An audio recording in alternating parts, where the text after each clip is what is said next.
Edison's electric legacy.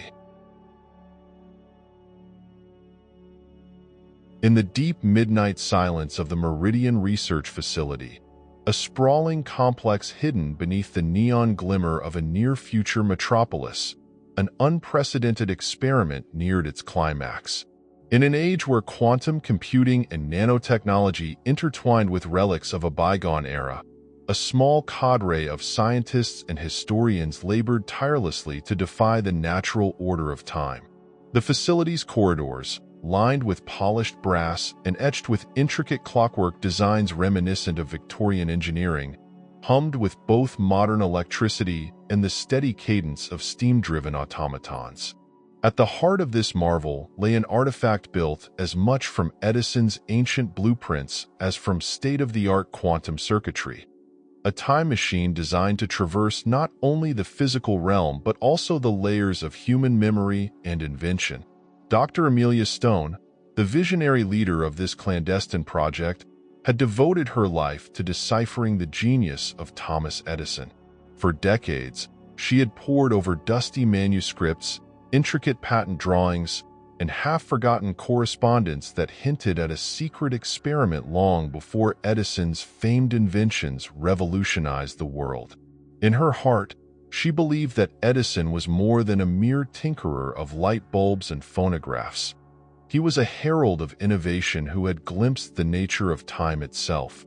His work, interlaced with both logic and a certain sublime madness, had suggested that the ordinary laws of physics might be malleable under the right conditions, a possibility that modern science now sought to explore with reckless abandon. On a brisk autumn evening, as crimson leaves danced along the city streets above and the murmurs of future technologies resonated in every corner of the facility, Amelia and her colleagues initiated the machine's countdown. The device, an imposing construct of interlocking gears, pulsing neon filaments, and a central core of quantum-entangled crystals, began to resonate with a deep, primordial hum.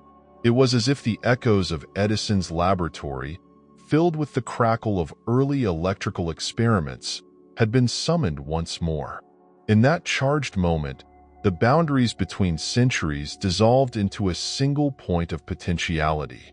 The experiment's objective was audacious: to journey into the past and witness firsthand the moment when Edison himself forged the sparks of modernity. More than that, the team hoped to glean insights from his methods, an alchemy of rational inquiry and unbridled imagination, to solve the paradoxes of their own time. For the modern era had grown entangled in complexities that seemed almost supernatural. Cities that floated in the skies, machines that predicted human emotions, and a creeping sense that reality itself was beginning to unravel. Amid this chaos, the luminary figure of Edison, with his brilliant yet unorthodox spirit, was seen as a beacon capable of guiding humanity back toward a rational, if audacious, future. As the countdown reached its final seconds, the laboratory's ambient lights dimmed, and the air thrummed with anticipation. The machine's gears spun faster, creating a vortex of incandescent light that enveloped the team in a cocoon of shimmering energy. In an instant, the boundaries of time blurred, and the travelers, scientists, engineers, historians, and philosophers united by a shared passion for discovery, found themselves suspended between epochs. They emerged in a landscape that was at once familiar and utterly alien. The soft, hazy light of an overcast afternoon bathed a small town that bore the unmistakable marks of the late 19th century. Cobblestone streets wound past modest brick buildings, gas lamps flickered at the corners of sidewalks, and horse-drawn carriages ambled by with an air of deliberate grace. Yet interwoven into this scene were curious anachronisms. Slender devices that pulsed with an inner luminescence, intricate metallic appendages attached incongruously to early industrial contraptions, and faint murmurs of electronic signals that hinted at the presence of a future yet to come. The travelers had arrived in Menlo Cross, a town whose very name evoked the spirit of invention and progress. Here, The past was not static but alive with the potential of change, and every winding alley and bustling workshop carried the promise of ingenuity. It was in this charged atmosphere that the figure of Thomas Edison began to loom large, a man whose restless energy and visionary intellect had already set in motion the machinery of modern civilization. Edison's workshop, a converted mill on the edge of town, emanated a peculiar magnetism that drew the time travelers like moths to a flame. The building's weathered exterior, with its ornate iron filigree and large, arched windows, belied the extraordinary innovations taking place within. In a room cluttered with experimental apparatuses, flickering gaslights, and early prototypes of electric devices, the great inventor labored over sketches and prototypes that bridged the realms of possibility and impossibility. Every object in his workshop seemed to whisper of a secret, a hidden interplay between science and magic that only the keenest mind could decipher. Dr. Stone, along with her team, Professor Nathaniel Burke, a meticulous scholar with an eye for historical accuracy, Jonathan Mercer, an engineer whose hands were as deft with ancient machinery as they were with modern microchips, and Evelyn Carter, a philosopher of science whose meditations on time had become legendary, ventured closer to the workshop. Their presence, though unnoticed by the busy inventor, set in motion a series of events that would forever alter the fabric of time. It was as if the tapestry of destiny had been threaded with both rational precision and the wild, unpredictable energy of madness. Within the workshop, Edison moved with a determined grace. His eyes burned with an intensity that transcended the limitations of his era, a fire fueled not only by ambition but by a secret understanding of forces beyond ordinary comprehension. He worked tirelessly on an invention of his own design, one that promised to capture and store the ephemeral energies of lightning itself. Edison's contraption, a curious assembly of copper coils, glass tubes, and mechanically intricate relays, pulsed with an energy that hinted at the possibility of altering the very nature of time. Though his contemporaries might have seen his efforts as mere eccentricity, there was an undeniable logic in the madness, a method to the unpredictable chaos of his creative process. The time travelers, hidden behind stacks of crates and old machinery, observed silently as Edison's work unfolded. They marveled at the juxtaposition of technology. Here, in a humble workshop that seemed frozen in the elegance of a simpler era, lay the seeds of an idea that echoed into the future, a concept that would one day revolutionize the way humanity understood energy, information, and, ultimately, time itself. To them, Edison was not merely a historical figure but an archetype of innovation, a man whose very existence seemed to embody the merging of logic and lunacy, the systematic and the sublime. As the afternoon waned into the quiet embrace of twilight, a series of subtle disturbances began to ripple through the delicate fabric of the past. The first signs were almost imperceptible, a metallic shimmer in the air that defied the natural hues of the descending sun, a soft, rhythmic hum that resonated with an otherworldly cadence. It was as if the temporal field itself had detected the presence of the modern travelers and was reacting to their intrusion. The ancient street lamps flickered with an intensity that belied their gas-fed origins, casting long, wavering shadows upon the cobblestones that seemed to twist and merge with the darkening sky. In the midst of this eerie spectacle, the time machine, the very contraption that had carried Amelia and her team across centuries, began to resonate with a strange, discordant energy.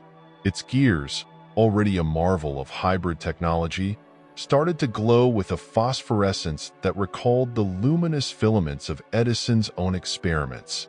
The travelers felt an inexplicable pull, as if the machine were reaching out to them, urging them to heed an urgent call from the fabric of time itself.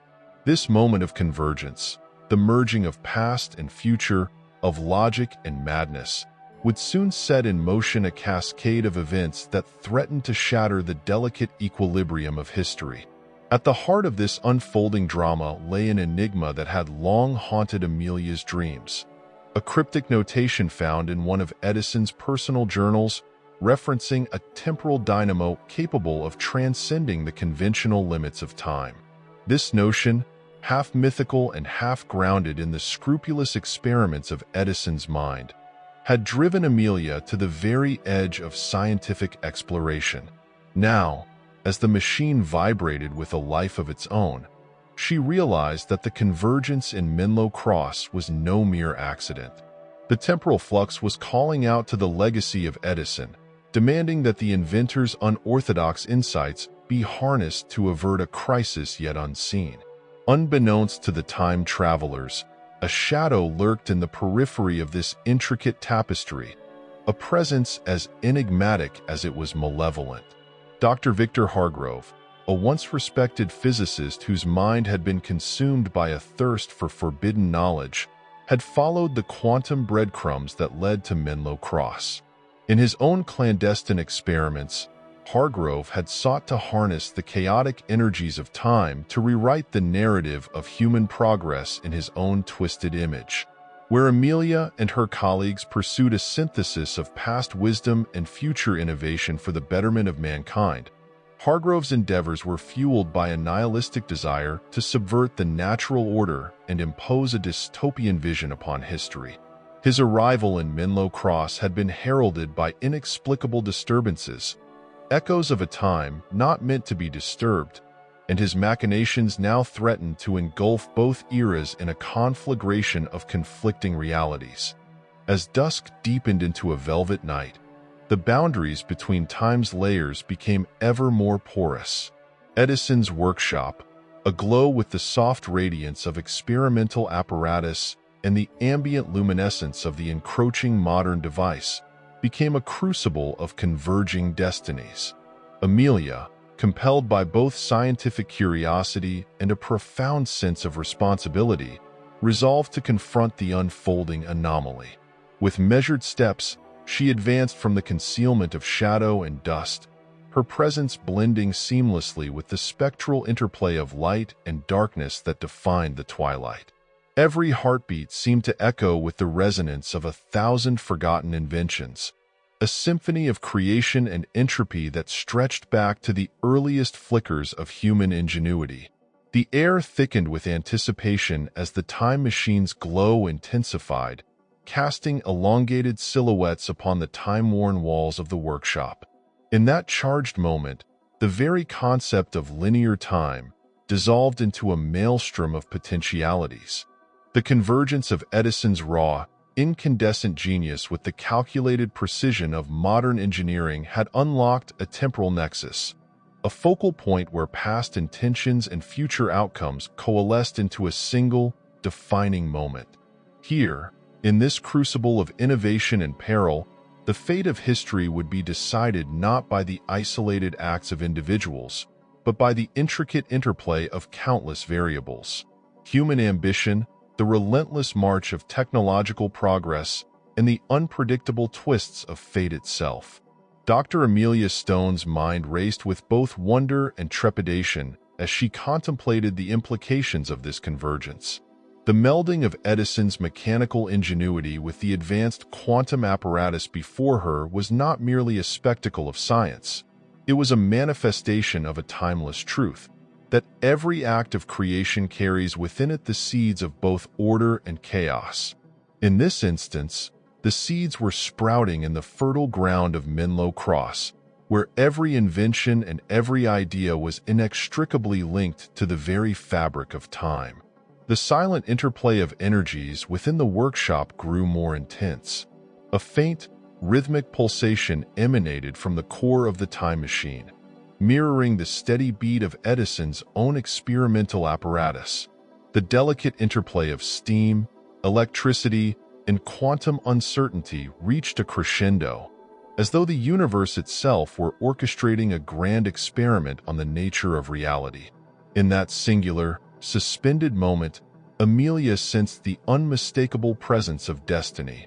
a force that transcended the mere machinations of science and touched upon the sublime, the mystical, and even the maddening edges of human understanding.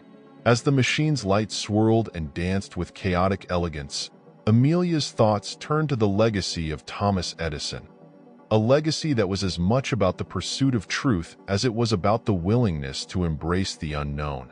Edison's own journey had been marked by moments of brilliant clarity intermingled with flashes of unbridled, almost reckless passion for discovery. Now, centuries later, his ideas were finding new life in the convergence of old and new, in the very synthesis of time that Amelia and her team had so boldly sought to create. It was as if Edison's spirit, channeled through his countless inventions and obscure writings, had become a beacon guiding these travelers toward a destiny that defied conventional understanding. Even as the radiant energy of the time machine began to resonate with a deep, sonorous tone, a tone that vibrated through the very bones of the ancient building, the presence of Dr. Victor Hargrove emerged as a dark counterpoint to the unfolding brilliance. Hargrove, having concealed himself in the shadowed recesses of a nearby derelict warehouse, observed the scene with a cold, calculating gaze. His mind, warped by years of isolation and the pursuit of forbidden theories, recognized in the converging energies an opportunity to seize control of time itself. For him, the merging of Edison's innovative legacy with modern quantum prowess was not a chance for enlightenment, but a gateway to ultimate power. A power that would allow him to reshape history in his own dystopian vision. In the dim light of the encroaching night, the stage was set for a collision of ideologies and forces beyond mortal reckoning. On one side stood the passionate defenders of progress, led by Amelia and inspired by the indomitable spirit of Edison, a spirit that celebrated the endless possibilities of human creativity even in the face of chaos. On the other side, lurking in the margins of sanity and time, was Hargrove, whose determination to wrest control of destiny from the hands of fate threatened to unravel the very tapestry of reality. The silent tension in the air was palpable, a charged stillness that seemed to stretch across the boundary between past and future. As the light from the time machine reached a dazzling crescendo, an indescribable shift occurred. A moment when the energy of countless moments and inventions converged into a single, blinding flash. The boundaries of time, long held together by delicate threads of causality, trembled and split like the surface of a disturbed pond. In that overwhelming burst of radiant energy, the past and future collided, intertwining in a vortex of incandescent possibility. The entire world of Menlo Cross, the workshop of Thomas Edison, and the lives of all who dwelled within those intertwined timelines were forever altered in an instant that defied logical explanation. In the aftermath of the burst, silence reigned. The glow of the time machine subsided to a gentle luminescence, and the once turbulent energies began to settle into an eerie calm. For a fleeting moment, it appeared as if time itself had taken a deep, measured breath, a pause that encompassed both hope and trepidation. Amelia, standing at the threshold of the workshop, felt the weight of destiny upon her shoulders. The convergence had opened a door to realms of possibility, but it had also laid bare the inherent vulnerability of the timeline, a vulnerability that could be exploited by those with nefarious intent.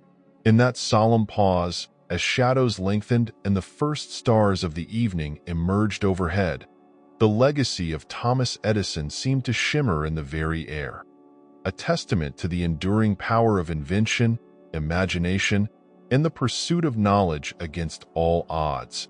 The time travelers, now bound by a shared responsibility to safeguard this delicate juncture of history, silently resolved to protect the fragile interplay of energies that had been set in motion.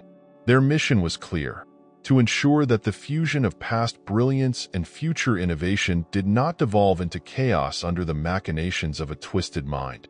Thus began an odyssey through the layers of time, an intricate dance between logic and madness that spanned centuries and defied conventional understanding. In the quiet aftermath of that incandescent burst, as the echoes of invention mingled with the silent pulse of destiny, the forces that governed the evolution of human progress embarked on a collision course that would test the limits of ingenuity, resolve, and the indomitable spirit of those who dared to dream beyond the boundaries of the known. The legacy of Thomas Edison, its mysteries, its triumphs, and its inherent contradictions, would serve as both a guiding light and a cautionary tale in a world where every act of creation carried within it the potential to reshape the very fabric of existence. In the aftermath of the dazzling burst of temporal energy, the cobblestones of Menlo Cross shone with an otherworldly sheen as if dusted by spectral dew, and the old lampposts cast elongated, dancing shadows upon the streets. The fabric of time, so meticulously woven over centuries, now bore subtle yet irrevocable alterations. For Dr. Amelia Stone and her companions, the immediate challenge was to fathom the full measure of the disruption. The chaotic energies had begun to settle into delicate, oscillating patterns, an interplay of forces both ancient and futuristic that hinted at a new equilibrium emerging from the ruins of instability. Within the sanctum of Thomas Edison's repurposed workshop, every tool, every gear, every brass filament resonated with an energy that transcended its humble origins. The space itself had become a nexus, a meeting point where the visionary spirit of Edison fused with the precise algorithms of modern quantum circuitry. Here, the time machine's interlocking components, a fusion of Edison's archaic blueprints and cutting-edge nanotech, pulsed with a steady, rhythmic glow. The machine's brilliance was not just a physical phenomenon. It was a symbol of the synthesis between the rational and the eccentric, the structured world of invention and the wild, chaotic heart of creative ambition. Amelia's mind whirled as she surveyed the scene. The recalibrated machine, once thrown into disarray by the surge of erratic energy, now vibrated in a measured cadence. The collective efforts of the time travelers, Professor Nathaniel Burke's scholarly acumen, Jonathan Mercer's deft hands coaxing modern components into alignment with age-old mechanisms, and Evelyn Carter's deep philosophical insights into the nature of time, had yielded a fragile but promising restoration. Every adjustment they made was imbued with the legacy of Edison's relentless pursuit of innovation, and every calibrated pulse of the machine bore testimony to the delicate interplay between logic and madness that had defined his work. Yet amid the renewed hope, an insidious presence lurked on the periphery. Dr. Victor Hargrove, the once respected physicist whose ambition had spiraled into a desire for forbidden mastery over time, had not relinquished his dark designs. Hidden in the shadowy recesses of a nearby, dilapidated warehouse, he observed the team's painstaking work with a cold, calculating gaze. As the harmonious energy within the workshop began to coalesce, Hargrove felt the tendrils of the temporal vortex beckoning him, tempting him to harness its raw, unbridled power for his own dystopian ends. The quiet of the night was punctuated by a sense of urgent momentum. Amelia, now ever more aware of the precarious balance between restoration and collapse, took stock of the situation with a determination that belied the underlying turbulence. The recalibration they had initiated was not merely an exercise in engineering. It was a battle for the very soul of time, a struggle to preserve the integrity of the past and the promise of the future. With every measured adjustment to the archaic dials and every careful twist of modern microprocessors, she felt as though she were negotiating with destiny itself. The humming of the machine, intertwined with the subtle chime of Edison's relic instruments, became a mantra of hope, a testament to human ingenuity transcending the boundaries of eras. As the team worked, the interplay of energies began to offer fleeting glimpses into possible futures. The swirling luminescence within the machine's core revealed shimmering images of landscapes yet to be realized.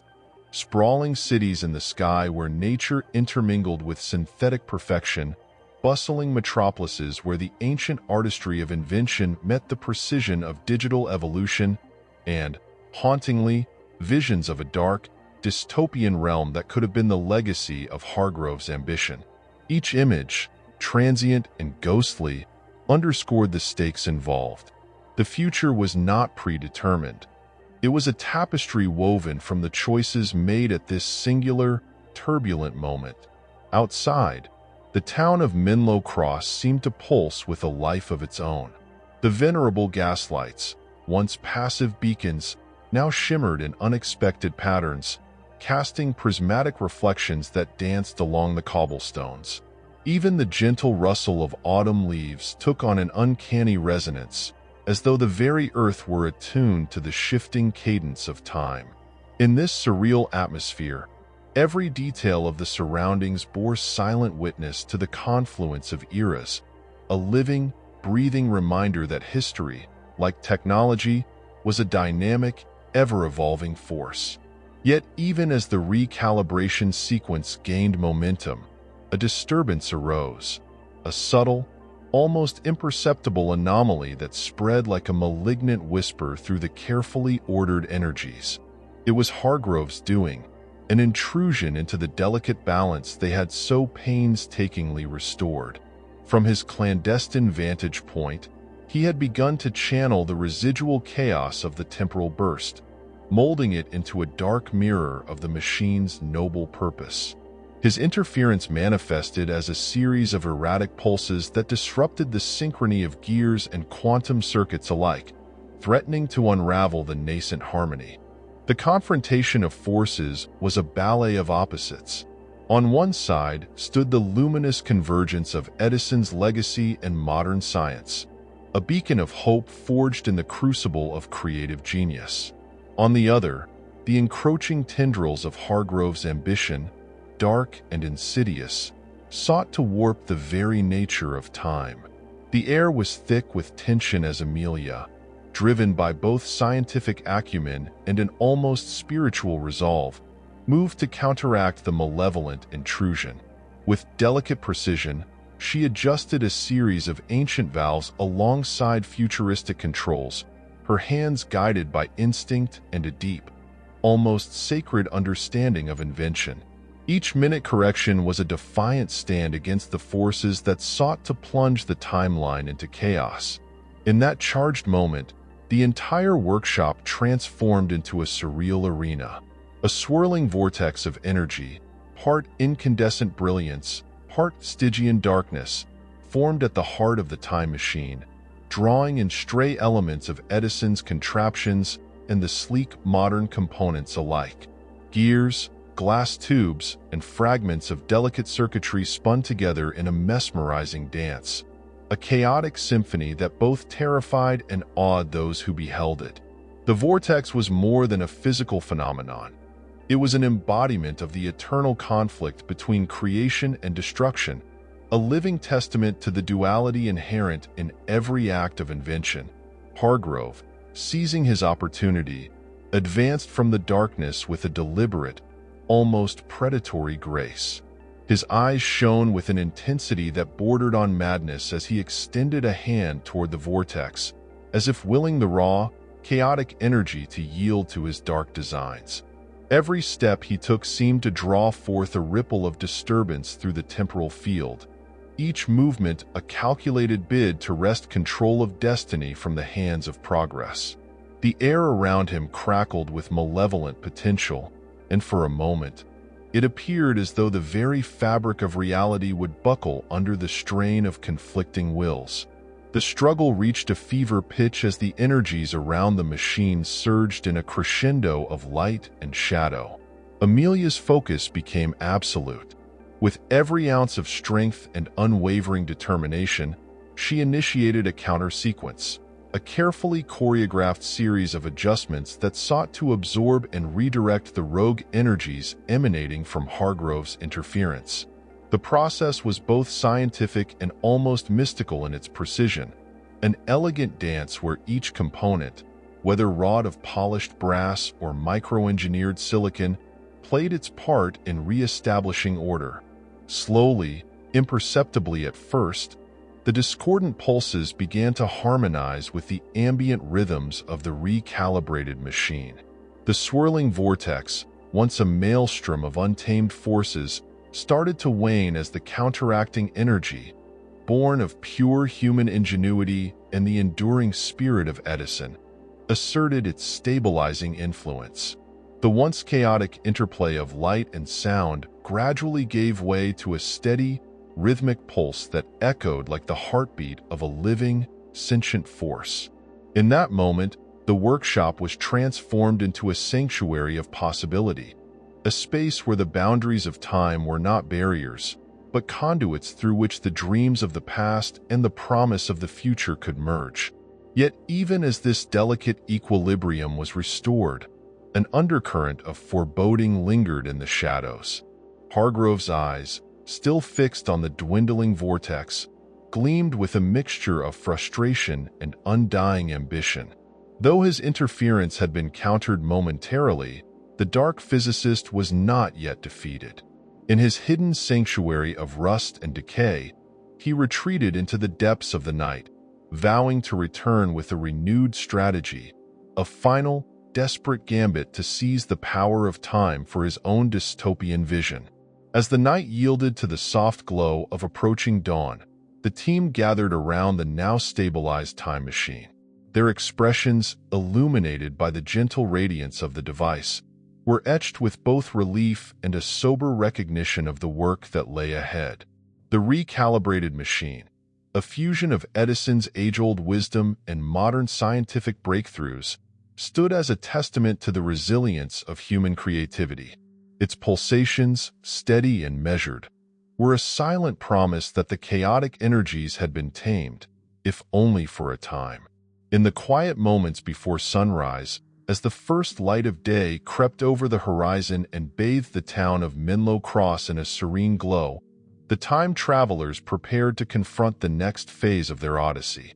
The events of the night had taught them a vital lesson: that the interplay of past and future, of order and chaos, was an eternal dance, a dance that demanded vigilance, innovation, and the courage to embrace both logic and the sublime madness of invention. With a renewed sense of purpose, they resolved to secure the fragile balance they had restored and to ensure that the legacy of Thomas Edison, that brilliant and audacious spark of human ingenuity, would continue to light the way forward. Every measured adjustment, every synchronized pulse of the machine now spoke to a greater truth: that the pursuit of knowledge was as much an act of faith as it was one of reason. In the mingled glow of brass and silicon, of steam and quantum light, the team sensed that they were not merely mending a temporal tear.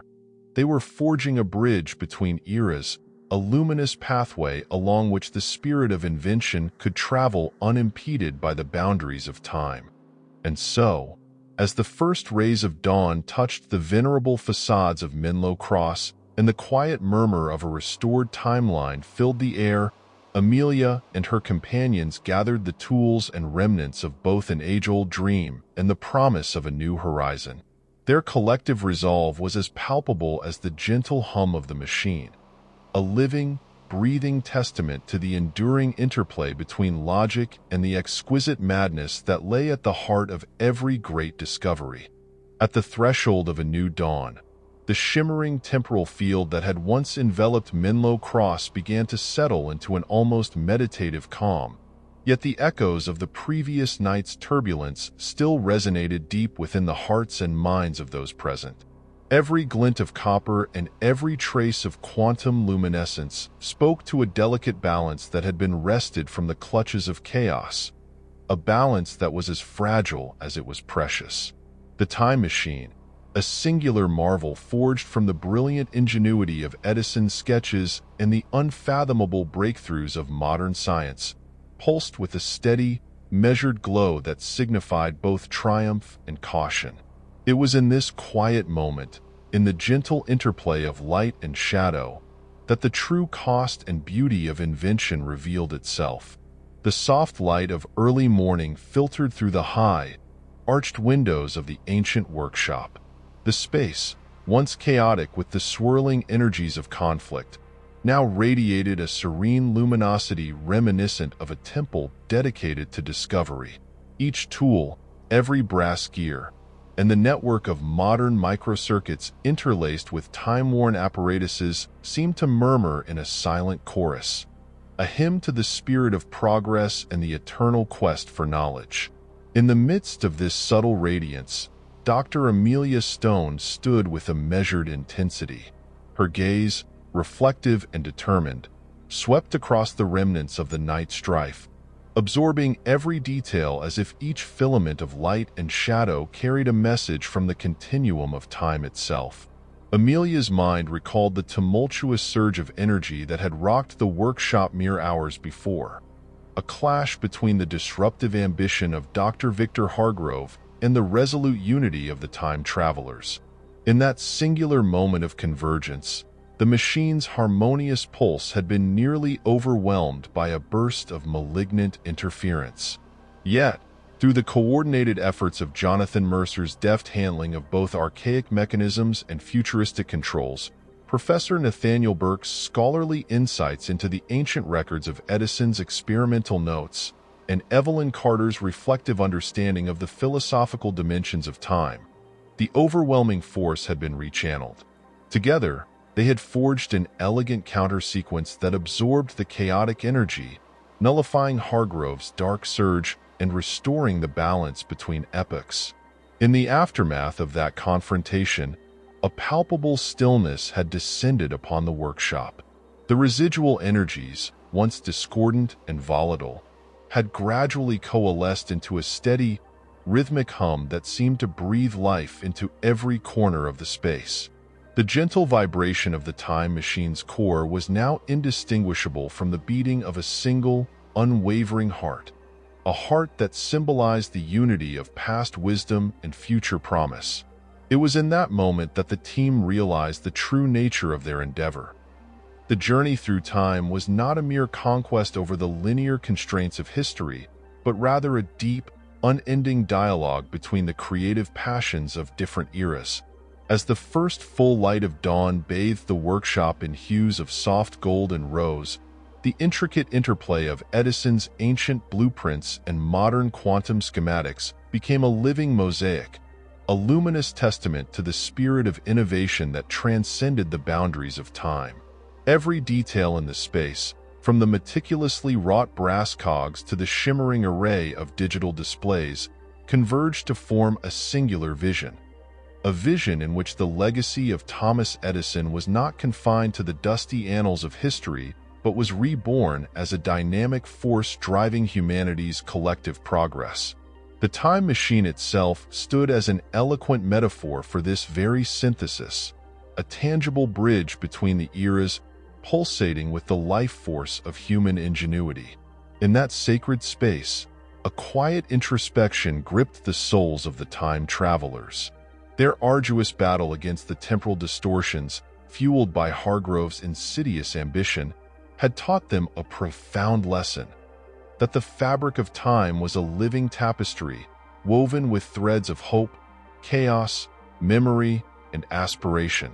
Each thread was as vital as the next, and even the slightest tug upon one could reverberate through the entire continuum. They had seen, in the turbulent night, how the delicate equilibrium of the timeline could be disrupted by a single, misguided impulse, a reminder that progress, in its purest form, was both a marvel and a responsibility. Within this reflective ambience, the remnants of Hargrove's interference were not completely vanquished but lingered like faint scars on an otherwise pristine surface. The dark physicist, having retreated into the shadows of a decaying warehouse nearby, had been forced into a temporary retreat by the unified resolve of the team. His eyes, once burning with a fervor for rewriting history in his own dystopian image, now glimmered with a mix of frustration and a dangerous determination. Even as the gentle pulse of the time machine reassured the defenders of progress, a subtle awareness of impending challenges stirred in the background. The team understood that the equilibrium they had fought so hard to restore was, by its very nature, transient, a delicate state that required constant vigilance and unwavering resolve. Driven by the memory of their recent victory and the profound responsibility that came with safeguarding the continuum, Amelia and her companions turned their thoughts to the future. They knew that the journey was far from complete. Rather, it was merely a chapter in an endless odyssey through the realms of time. The machine's stable glow beckoned them to explore the deeper, more mysterious layers of history, realms that lay beyond the immediate horizon of Menlo Cross, beyond even the familiar footprints of Edison's groundbreaking era. There were secrets yet to be unveiled, mysteries embedded within the quantum strands of the universe, and potential futures that lay shrouded in the mists of uncertainty. With measured steps and hearts attuned to the rhythmic pulse of progress, the team began their preparations for the next phase of their journey. Every piece of equipment was re-examined, every control recalibrated with the care and reverence befitting an instrument that could alter the very fabric of reality.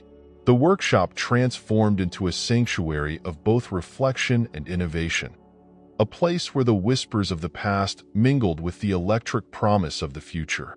In that space, the legacy of Edison became a living presence, inspiring every adjustment, every experimental procedure, and every quiet moment of introspection. His spirit, as captured in the interplay of brass and quantum circuits, served as an eternal reminder that the pursuit of knowledge was a noble, if unpredictable, endeavor. The time machine, standing at the center of this confluence of eras, embodied the union of creativity and precision. Its design, a marvel of engineering that defied the conventional limitations of both form and function, radiated a serene yet insistent energy, a beacon that could guide its users through the labyrinth of time with both assurance and humility. In the soft interplay of steam-driven mechanics and digital algorithms, every cog and every microchip resonated with the echoes of Edison's original experiments. It was as if the visionary inventor himself had infused his boundless curiosity into each component, leaving behind an indelible signature of progress. Outside the protective embrace of the workshop, Menlo Cross stirred to life with the gentle sounds of a town awakened. The once silent cobblestone streets, now shimmering under the delicate glow of rejuvenated gaslights and augmented by subtle hints of modern luminescence, formed a bridge between the old world and the new. The town itself became a living metaphor for the team's journey, a place where every ancient brick and every modern embellishment coexisted in a delicate equilibrium. In this landscape, the past was not a relic to be mourned, but a wellspring of inspiration for a future that could only be forged through the synthesis of all that had come before. The team's contemplative silence was imbued with both triumph and a sober sense of duty. Each of them carried the knowledge that the flow of time, like a vast river, could be both nurtured and corrupted by the choices made in fleeting moments of brilliance or folly. The lessons of the night, a night of luminous battles and shadowed ambitions, served as a constant reminder that innovation was a force both potent and precarious. In the serene light of dawn, as they gathered their instruments and prepared to advance into the deeper currents of time, they silently vowed to honor the legacy of every mind that had ever dared to dream. They would approach the mysteries of the temporal continuum with the humility of scholars and the courage of pioneers, ever mindful that each action was a stitch in the endless tapestry of human progress. With the restored machine as their steadfast ally and the indomitable spirit of Edison lighting their path, the time travelers stepped forward into the uncharted realms that lay ahead. The future, though veiled in uncertainty, shone with the promise of revelations yet to be discovered, an eternal invitation to those willing to explore the subtle intersections of invention and destiny. The workshop's ambient hum, the gentle clink of brass against silicon, and the quiet pulse of quantum energy all converged to create an atmosphere of transcendent possibility. In that crucible of time, The team recognized that every moment was a fleeting miracle, a chance to embrace the exquisite balance between logic and madness that had defined every great leap of progress throughout human history. Thus, in the silent majesty of that dawning day, the legacy of Thomas Edison was reborn, not as a distant memory, but as an ever-present force woven into the very essence of existence. The synthesis of antiquated artistry and futuristic precision had forged a new chapter in the eternal story of innovation, a chapter that would continue to unfold as long as there were minds brave enough to challenge the confines of time. Every heartbeat, every measured adjustment to the time machine's intricate mechanisms was a testament to the unyielding spirit of discovery, a spirit that would forever inspire those who sought to illuminate the darkness of the unknown with the light of reason and passion. In the interplay of light and shadow, of past and future, the time travelers embarked on a new odyssey, a journey into realms where history's lessons and the potential of tomorrow merged into a single, radiant continuum. Their footsteps, guided by the steady cadence of the machine's pulse, echoed a timeless truth: that progress is not a destination but a perpetual voyage, fueled by the ceaseless wonder of the human heart and mind. As they advanced into the vast, uncharted expanse of the temporal horizon, they carried with them the enduring legacy of Edison, a luminous beacon of innovation that would forever inspire the quest for knowledge and the courage to venture into the infinite mysteries of existence. And so, beneath the ever-watchful gaze of an awakening sky, the convergence of centuries marched onward, a silent symphony composed of brass, steam, and quantum light, interweaving the eternal threads of ingenuity with the fleeting moments of mortal striving. In that sacred, unbroken continuum, the past was not left behind but lived anew in every act of creation, every spark of insight, and every determined step taken into the boundless future. The machine, a living testament to the unity of disparate ages, continued its steady hum, a resonant pulse affirming that while time may flow in unpredictable currents, the human spirit endures, ever resilient, ever inspired by the delicate dance of logic and madness. In that perpetual moment of convergence, where every second carried the weight of history and the promise of tomorrow, the odyssey of invention pressed forward. The time travelers, hearts alight with the unquenchable flame of discovery, embraced the uncertainty of what lay ahead with the quiet assurance that they were, in essence, the inheritors of a legacy that transcended both time and space. Their journey, an endless expedition into the realms of possibility, had become a living narrative of hope, resilience, and the eternal pursuit of knowledge, a narrative that would echo through the corridors of time for generations to come. And so the story continued, woven into the fabric of every ticking second and every whispered secret of the cosmos, a testament to the relentless, unyielding power of human creativity, forever illuminated by the enduring light of Thomas Edison's visionary spark.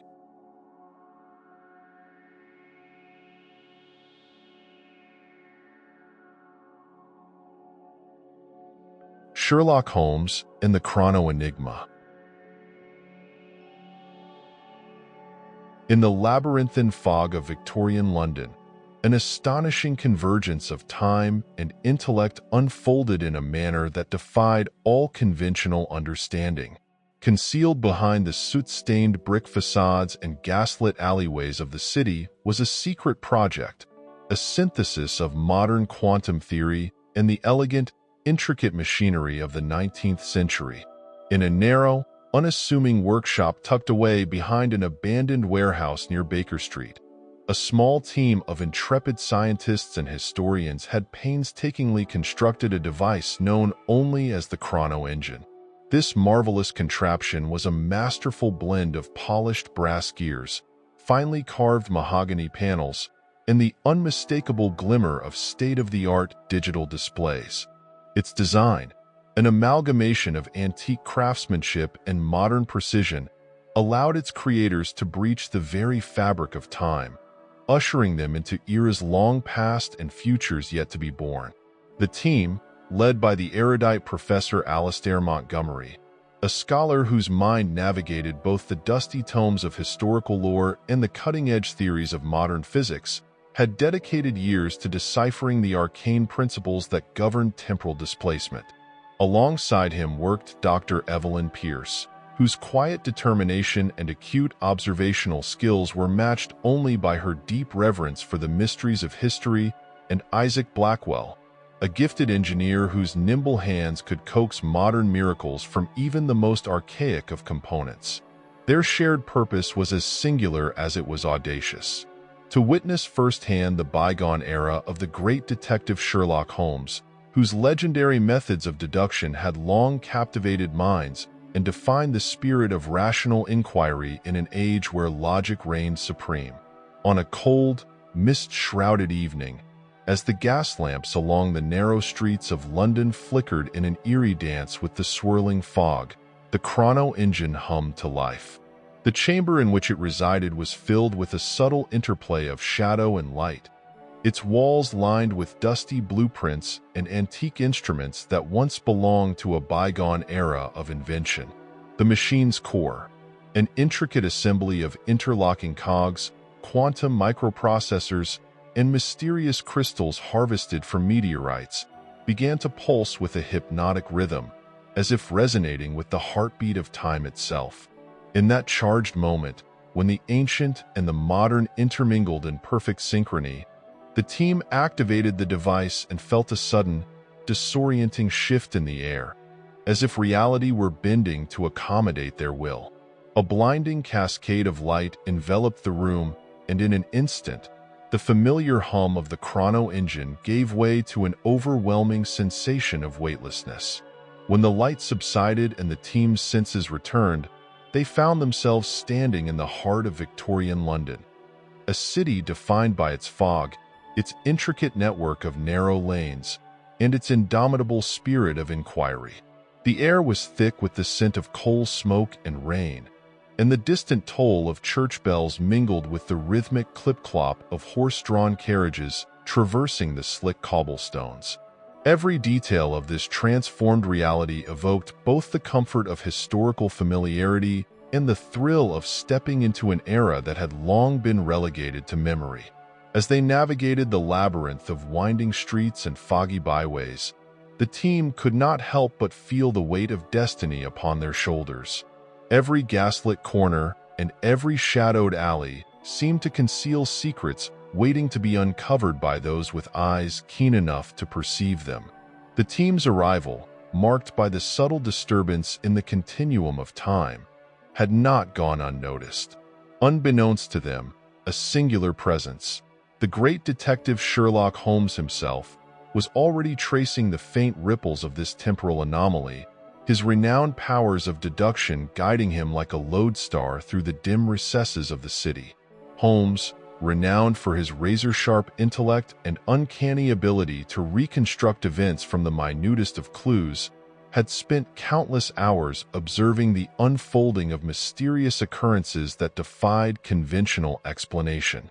In the silent twilight of a fog-bound street near Regent's Park, he had noticed subtle discrepancies, a faint, unplaceable hum in the background, a shimmer in the lamplight that suggested the presence of energies not of this world. His mind, ever alert to the slightest anomaly, began to piece together a puzzle that straddled the boundary between the rational and the fantastical. Though he moved silently among the throng of London's denizens, his eyes, deep and piercing, missed nothing, and his intuition, honed by years of relentless inquiry, hinted at a convergence of events that might forever alter the course of history. The time travelers, aware that they were intruding upon a delicate moment in the tapestry of the past, resolved to maintain the utmost discretion. Their presence had to be concealed beneath layers of plausible deniability, for the fragile nature of the timeline demanded that any interference be minimized. Thus, they assumed identities that blended seamlessly with the prevailing milieu. Disguised as scholars, inventors, and aficionados of the scientific revolution, they moved silently through the streets, careful not to disturb the natural order of events. Professor Montgomery's steady gaze, Dr. Pierce's measured steps, and Isaac Blackwell's observant silence combined to create an aura of quiet purpose, as though they were mere visitors studying the relics of a glorious era. Their journey led them to a modest residence on a quiet lane near Baker Street, a location that, unbeknownst to them, would soon become the stage for an extraordinary collision of minds. In a modest sitting room, adorned with well-worn volumes of literature, scientific journals, and curious artifacts collected from distant lands, the great detective was engaged in quiet contemplation. His keen eyes, fixed on a series of perplexing sketches and diagrams that adorned a battered desk, reflected a mind consumed by the relentless pursuit of truth. The sketches, which depicted intricate mechanisms and improbable scientific theories, bore an uncanny resemblance to the designs found in the chrono engine. The realization, subtle and fleeting, ignited within him a spark of recognition, a connection between the abstract world of theoretical possibilities and the tangible reality before him. In the days that followed, the fabric of events wove itself into an intricate tapestry, drawing the paths of the time travelers and Sherlock Holmes inexorably together. A series of enigmatic occurrences began to unfold across the city. Strange symbols etched into the walls of abandoned warehouses, inexplicable disturbances in the natural flow of the Thames, and peculiar objects, mechanical devices that bore both the marks of Victorian craftsmanship and the unmistakable sheen of modern engineering, scattered like breadcrumbs along the winding streets. Each clue, imbued with a curious blend of logic and madness, seemed to point to a mystery that transcended the boundaries of time, inviting only the most astute of minds to unravel its secrets. As the investigation deepened, the great detective, guided by his unerring intuition, traced the subtle anomalies to the very doorstep of the modest Baker Street residence. His silent observations, conducted with a careful and methodical precision, gradually revealed the presence of outsiders, figures who, though inconspicuous in appearance, exuded an aura of otherworldly purpose. The notion that the natural order of time might be at risk stirred within him a profound sense of urgency, for he knew that even the slightest disturbance in the continuum could have far-reaching consequences. In the quiet solitude of his study, illuminated by the flickering flame of a single oil lamp, Holmes began to assemble the disparate threads of evidence, each clue resonating with the twin themes of logic and delirium that had defined his own illustrious career. Meanwhile, the time travelers themselves found their mission evolving in unexpected ways. Initially driven by an academic curiosity to witness firsthand the legendary methods of Sherlock Holmes, they soon became entwined in a mystery that was far greater than a mere historical observation. The chrono engine, their portal between eras, had not only transported them to Victorian London, but had also inadvertently unleashed a series of temporal echoes, ripples of causality that manifested as bizarre phenomena throughout the city. These anomalies, at once both subtle and profound, threatened to unravel the meticulously woven fabric of history, and the team recognized that they must work with the great detective to restore equilibrium before the timeline was irreparably altered. In a silent alliance born of mutual respect and an unyielding commitment to truth, Holmes and the time travelers began a joint investigation. Without uttering a single word, their actions spoke volumes. A shared understanding forged in the crucible of intellect and the timeless pursuit of justice. The detective's precise, almost surgical observations complemented the traveler's advanced knowledge of scientific principles, and together they traced the origins of the disturbances to an obscure, abandoned warehouse on the fringes of the city. The building, long forgotten by time, exuded an eerie aura as though it were a nexus of energies from both the ancient and the modern worlds. Within the dim confines of the warehouse, the group encountered a spectacle that defied conventional logic. The space was filled with a chaotic arrangement of apparatuses, antique steam engines, delicate clockwork mechanisms, and futuristic devices emitting soft, pulsating glows. At the center of the room stood a large contrivance that resembled a mechanical heart, a complex assembly of gears and circuits that beat in a rhythm both measured and maddeningly erratic. It was here that the underlying source of the temporal disturbances revealed itself, a power core that bridged the realms of science and enigma, its energy resonating with an intensity that threatened to rip asunder the very fabric of time. The detective, with his trademark intensity, surveyed the scene with a mind that operated at the intersection of logic and intuition. He perceived, in the erratic pulses of the device, a message encoded in the language of time, a cryptic algorithm that only the most perceptive could decipher. The time travelers, drawing upon their own expertise in modern technology, recognized that the device was an unintentional byproduct of the chrono engine's activation, a residual phenomenon that had manifested when the machine had disrupted the natural progression of events. Its existence was a testament to the fragility of time and the unforeseen consequences that arose when ancient mechanical ingenuity merged with the precision of modern quantum engineering. Over the course of long, silent hours spent poring over the intricate workings of the mysterious apparatus, the Allied investigators gradually pieced together a theory that was as audacious as it was logical.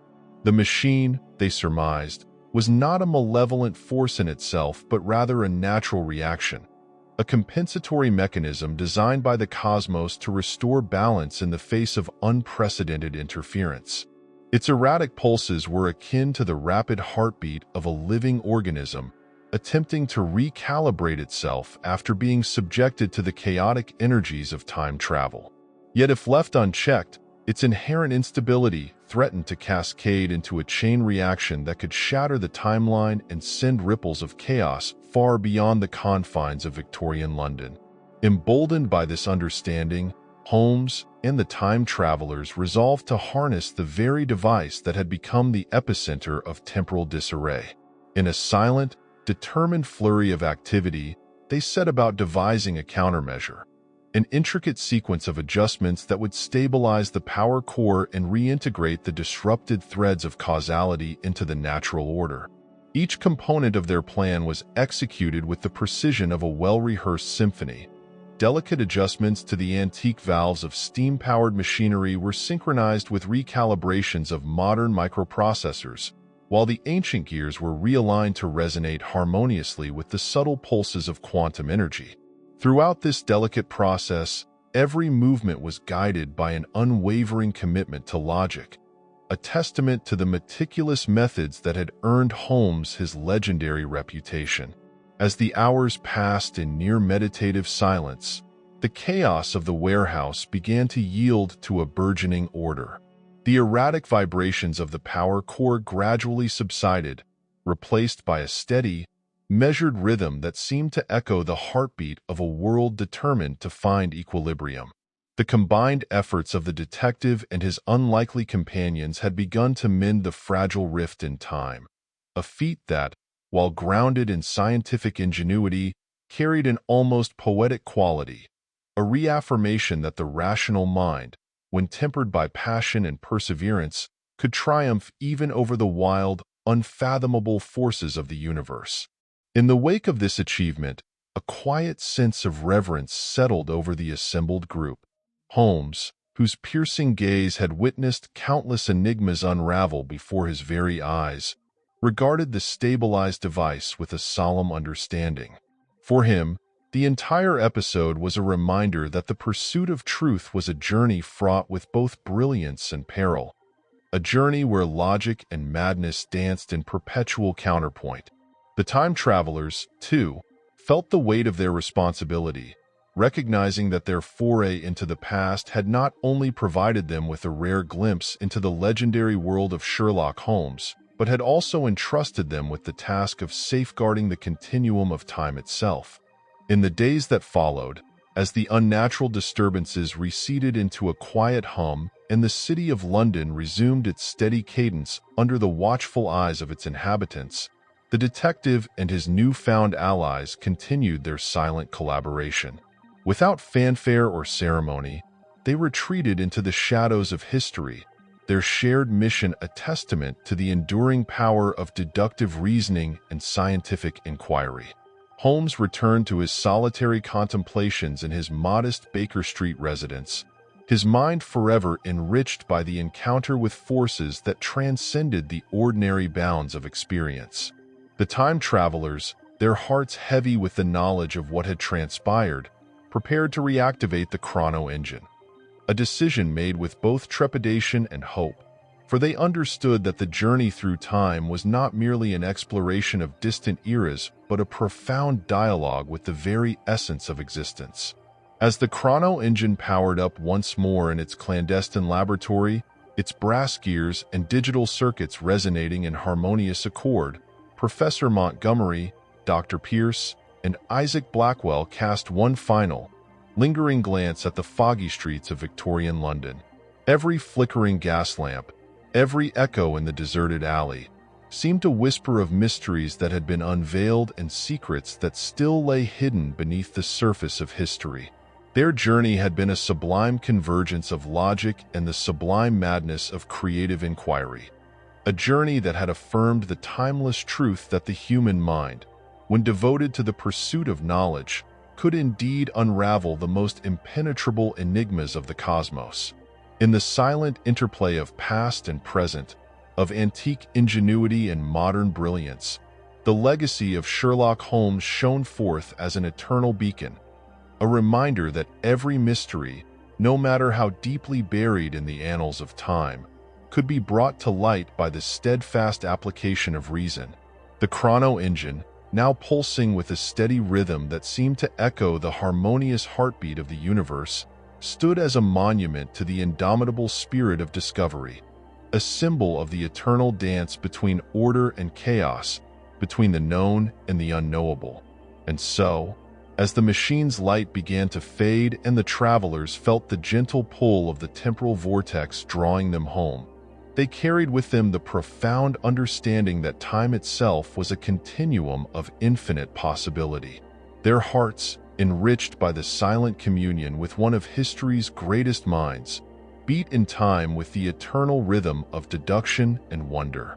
In the lingering twilight of that extraordinary night, the boundaries between logic and madness, between the antique and the modern, dissolved into a single, luminous vision.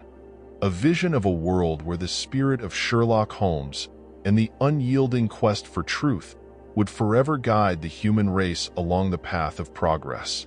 Thus, in that quiet moment of convergence, when the chrono engine's delicate hum merged with the soft cadence of a bygone era, the team stepped back into the unknown, leaving behind a legacy that transcended the confines of any single moment in time. Their journey was not an end but a continuation of an endless odyssey, an eternal dialogue between the mysteries of the past and the boundless promise of the future.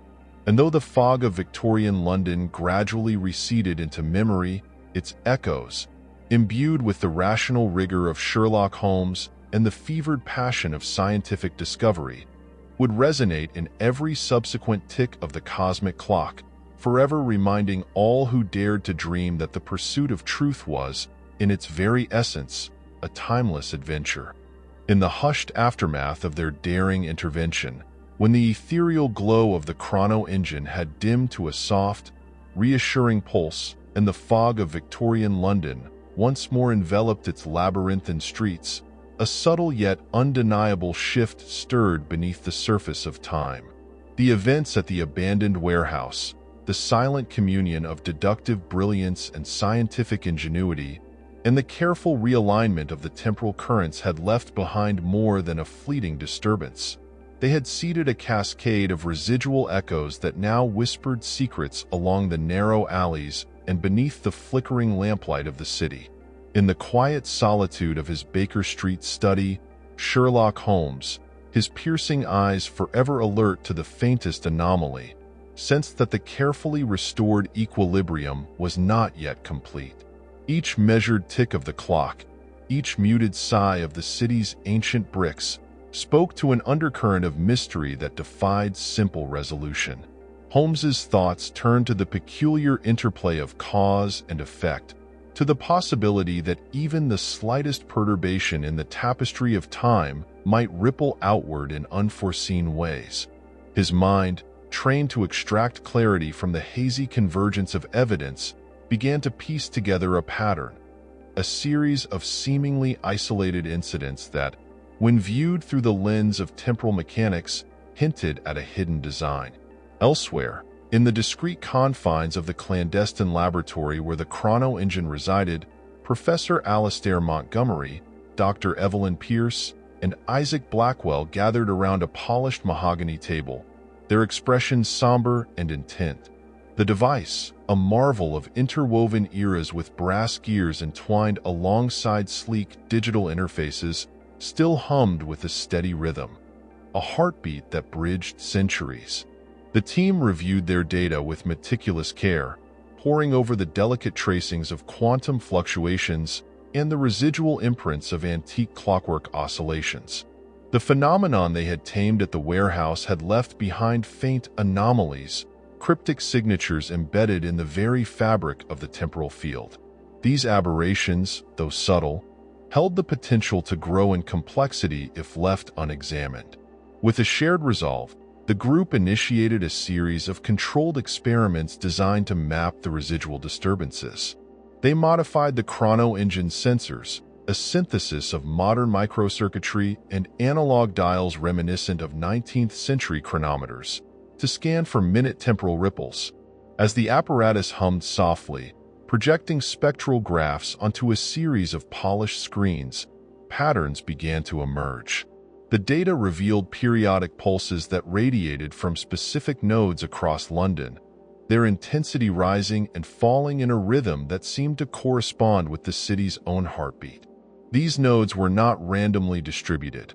Rather, they clustered near landmarks rich in history and architectural significance, a faint but persistent signal emanating from the environs of St. Paul's Cathedral, a soft murmur beneath the arches of Fleet Street, and even subtle distortions in the vicinity of the Thames. Holmes, upon learning of these findings through silent correspondence, carefully transmitted via discrete, interwoven networks of trusted colleagues, the detective's curiosity was irrevocably aroused. He recognized that the anomalies bore the hallmark of an intentional, perhaps even sentient, recalibration of the timeline.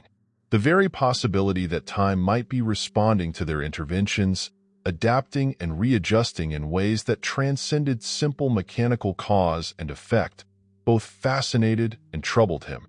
With a mind as keen as a finely honed scalpel, he resolved to investigate these nodes personally, his every step a meticulous exercise in deduction and observation. One mist-laden evening, when the gaslights cast elongated shadows upon rain-slicked cobblestones, Holmes set out on his solitary journey. Disguised in the muted tones of a gentleman of the period, he traversed the narrow lanes of London with purposeful strides. His destination was a small, secluded courtyard near St. Paul's Cathedral, a place where the ancient stone and modern echoes converged in an almost sacred silence. There, amid the interplay of history and the ephemeral present, Holmes discovered a curious sight. A series of small, intricately wrought devices affixed inconspicuously to the sides of weathered stone walls. Each device, a delicate fusion of brass filigree and subtle digital luminescence, pulsed with a faint glow that synchronized with the distant cadence of the city. In their design, Holmes discerned unmistakable vestiges of the chrono engine's architecture, a legacy of a machine that defied the boundaries of time. The detective's mind, ever agile and unyielding, began to reconstruct the significance of these devices. They were not merely passive remnants of an experimental foray. They were active beacons, deliberately positioned to monitor and perhaps guide the flow of temporal energy. Their placement at historical nodes suggested a purpose far greater than mere observation. They might well be part of a larger network, an intricate lattice designed to maintain the delicate balance of the continuum, or perhaps to alert unseen custodians of time to any significant disturbances. As the night deepened and the quiet murmur of London continued unabated, Holmes made his way to another such node located in a shadowed corner of Fleet Street. The narrow alleyway, where the old and new collided in a subtle interplay of tradition and progress, provided the perfect backdrop for the detective's inquiry. Under the pale light of a solitary gas lamp, he knelt to examine one of the devices. Its surface was adorned with an elaborate pattern of interlocking gears and minuscule circuits, a cryptic blend of mechanical precision and digital finesse. With a careful, deliberate touch, Holmes traced the contours of its design, noting with quiet astonishment how seamlessly it merged the rational with the enigmatic. Each component, whether fashioned from antique brass or modern alloy, had been engineered with an almost artistic precision, a testament to the creator's reverence for both logic and the ineffable mystery of time. At that moment, Holmes's thoughts turned to the possibility that these devices were not the work of the time travelers alone. They might be part of a countermeasure set in motion by another mind, perhaps one that had foreseen the inevitable consequences of tampering with the temporal fabric. As the flickering lamplight played upon the device's surface, the detective perceived a faint inscription, a sequence of symbols that evoked the ancient language of alchemy intertwined with modern mathematical notations. It was a message, cryptic and open to interpretation, that seemed to convey both a warning and an invitation. A call to vigilance in the face of forces that transcended the ordinary, and a challenge to decipher the true nature of the continuum they had disturbed. Meanwhile, back at the laboratory, the time travelers observed the unfolding developments with a mixture of exhilaration and trepidation. The chrono-engine, now more than a mere vessel for exploration, had become a focal point of cosmic recalibration. Its sensors continued to register subtle fluctuations, tiny, imperceptible tremors in the fabric of time, that seemed to mirror the detective's own discoveries in the city. Professor Montgomery, whose scholarly mind was as captivated by the elegance of theory as it was by the tangible manifestations of science, theorized that the devices scattered throughout London were, in essence, nodes of a self-regulating system. They formed a network designed not only to monitor but to adjust the temporal currents in real time, ensuring that the delicate balance between past, present, and future was maintained despite the invasive nature of time travel.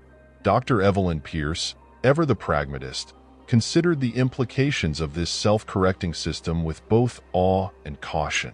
She speculated that the anomalies they had encountered might be symptomatic of a deeper, more profound principle, that time, as much as space, possessed an inherent drive toward equilibrium, an intrinsic capacity to absorb and mitigate disturbances. Isaac Blackwell, his mind always alert to the interplay of mechanics and modernity, had begun to draft designs for a supplementary module that could interface directly with the chrono-engine. This module, a seamless fusion of vintage analog components and state-of-the-art quantum processors, would allow them to send precise corrective signals through the network of nodes, gently nudging the temporal currents back toward their natural course. As the days merged into nights and the investigation deepened, an unspoken collaboration began to crystallize between the great detective and the cadre of modern scholars. Though separated by eras and methods, their shared pursuit of truth formed an unbreakable bond, a silent accord that transcended the boundaries of time. In their own distinct ways, both parties recognized that the disturbances they had encountered were not aberrations to be eradicated but signals to be interpreted. They were the residual echoes of a universe in constant flux, the whispered reminders that the flow of time was neither fixed nor immutable, but a dynamic, ever-evolving interplay of forces that demanded both respect and understanding. In one particularly evocative instance, Holmes found himself drawn to the banks of the Thames at twilight. The river, winding its way through the heart of the city like a living artery, shimmered beneath a sky suffused with the soft glow of impending dusk. Along its murky edges, the detective discovered yet another device, this one half buried in the mud, its once proud inscription softened by the passage of time. As he carefully brushed away the detritus, a pattern emerged, a series of interlocking symbols that resonated with the same cryptic language found on the nodes scattered throughout London. The revelation struck him with the force of inspiration. Here, in the quiet flow of the river, lay a tangible representation of the continuum, a fluid boundary that separated past from future, yet connected them in an endless cycle of renewal. Holmes's silent contemplation on the riverbank was mirrored by the quiet intensity within the laboratory, where the time travelers refined their designs and recalibrated the chrono engine. The interplay between detective and scientist had evolved into an intricate dance, a careful balancing act that sought to reconcile the unpredictable nature of time with the precision of human ingenuity. In the stillness of that moment, as the Thames whispered ancient secrets and the city's skyline blurred into a dreamlike haze, a mutual understanding began to take shape. The disturbances were not merely random anomalies but deliberate signals, fragments of a larger cosmic dialogue that beckoned those with the intellect and courage to listen. This realization inspired a bold new phase of their collaborative endeavor. Under the pale glow of gas lamps and the soft luminescence of modern instrumentation, Holmes and the team prepared to initiate a targeted adjustment to the chrono engine. Their plan was to interface directly with the network of nodes, sending carefully encoded signals designed to harmonize the disparate pulses of temporal energy. It was an undertaking fraught with risk, a delicate operation that required the utmost precision, for a miscalculation might unhinge the balance they had fought so hard to achieve. Yet the potential rewards, the possibility of not only stabilizing but also understanding the self-regulating nature of time, were too tantalizing to ignore. As preparations advanced, the laboratory became a crucible of focused determination.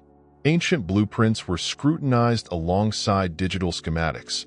Brass instruments were calibrated with the same care as microprocessors. Every adjustment, every measured pulse emitted by the chrono engine, was a testament to the harmonious integration of eras, a living proof that antique craftsmanship and modern technology could indeed coalesce into a singular, awe-inspiring vision.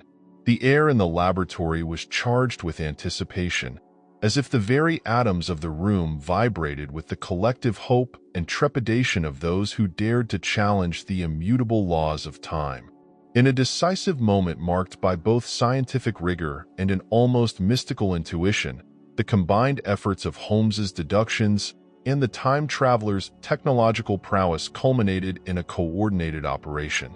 The chrono engine's output was modulated to send a stream of calibrated, encrypted pulses along the network of nodes throughout London.